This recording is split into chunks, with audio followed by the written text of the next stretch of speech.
Ever feel like you're doing this teaching thing alone? You don't have to be.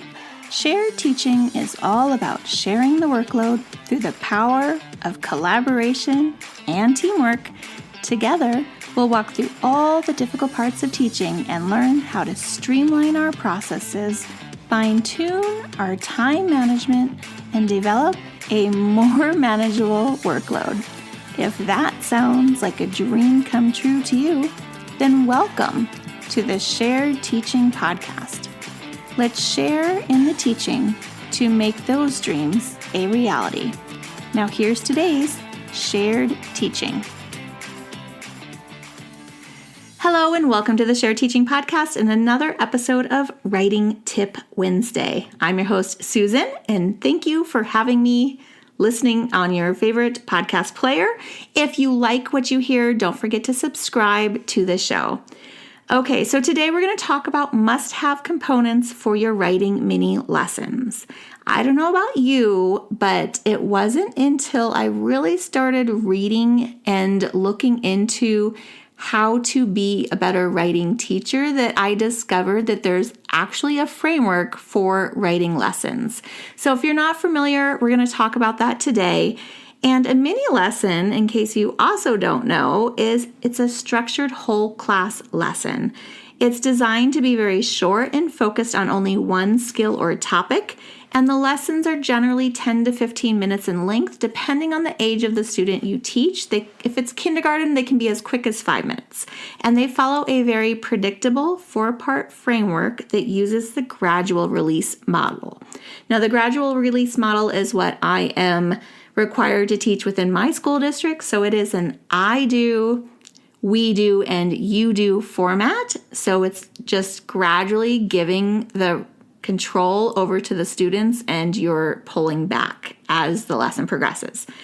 Okay, so writing mini lessons are actually structured the same as reading mini lessons, if you're familiar with those.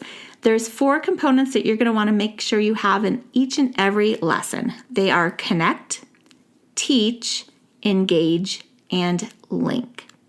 And just a side note, I do have several other podcast episodes about writing mini lessons, so I'm going to link those in the show notes, so you'll be able to see those and listen to those after this one. Okay, first up is the connect component. The first part of your writing mini lessons is going to be some kind of connection. So for me, this means when I'm starting off the lesson, I'm connecting to prior learning, or if it's an entirely new unit I'm just starting, I'm kind of stating the purpose for why we are learning this. So an example might be I'm saying something like, today we are starting our new unit on opinion writing. Opinions help us express our ideas to others. And that's it. It's super short. What is that, like 20 seconds? And then we move on into the next part of the lesson. Another example might be, yesterday we began our new unit on opinion writing and discovering the difference between opinions and facts. Today we're going to continue our work on identifying opinions, if I can even speak. So then again, we just start off our lesson. So it's just a very short 1 to 2 sentence kind of grab that you're going to talk to the students about, like, why are we learning this? And did we learn it previously? Does it go with something? What is kind of the point of all this? That's the connection. So you want to make sure that you're connecting with students about why they want to learn it so they are more engaged in wanting to learn it. Okay, next up is the teach component. So of course, during the teach component, we are teaching the skill. So in our case, we're modeling it because this is the I do. So I do is I'm just doing it. And we are providing more practice on a previously learned skill if it's not a new skill we're teaching. For example, revision is a very difficult idea, and so we might have multiple lessons over the course of several days that talk about revision. So that is not a new skill every single day, but we're kind of building on it as we go. So we're either practicing that or we're modeling our new skill. While we model, the students are watching and listening. Again, this is the I do component. So we might see students participate or ask questions during this component as well. It just really depends on the lesson, and it's okay if that's how it's structured. It's not a do or die component of I'm the only one talking and you should just be listening. They can be engaging in this. I feel like there's a lot of kind of like free flowing between the components of the I do and we do. And I kind of like that because we don't want them just sitting there while we're lecturing them, especially since we teach younger students. Okay, so maybe you're reviewing yesterday's skill. Maybe they're helping you make an anchor chart to review yesterday's skill. This is where you're going to be talking and asking questions, and they're going to be like offering their input. Oh, I think this should go on the chart. Or, oh, remember you said this about that. And so you're working on it together. That's okay. And it's still teaching, right? It's a teachable moment. Okay, another example of the teach component might be you're teaching from slides, which is my favorite thing, and you're going over any new vocabulary needed for the day's skill. And this is how many of my writing lessons are structured. And even if it's vocabulary we learned previously, I'm reviewing it again for this day because we all know that students need lots of repetition for things to kind of sink in. And it's just good practice to review those kind of things, right? And it doesn't take much time. All right, the next component after teach is the engage component. So for the engage component, students are actively practicing the day's skill, right? They're engaged. So this could be like using whiteboards, which is one of my favorite things. So on the whiteboard, maybe they're practicing how to write dialogue. Maybe they're fixing some spelling errors. You have like a slide with some mistakes written on it, and they have to like find the mistakes and fix them.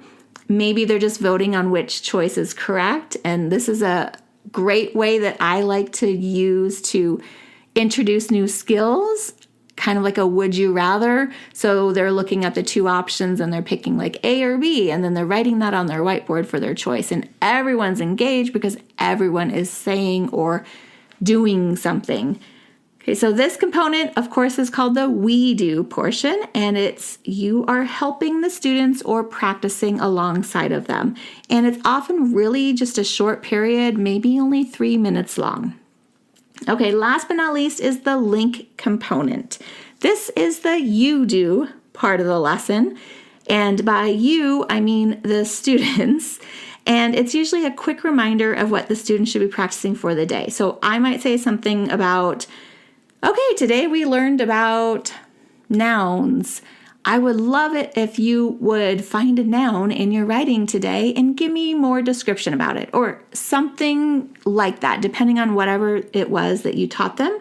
So a couple more examples are going to be maybe the class learned sequence words and you send them off to include a sequence word in their writing.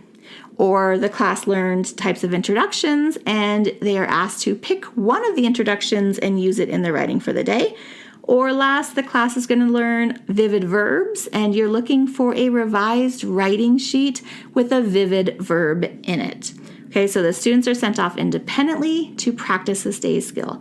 So just a really quick recap, we have connect, teach, engage, link. And that takes you all the way from introducing the lesson to sending them off for independent practice. And those are the 4 easy components to include in all of your writing plans.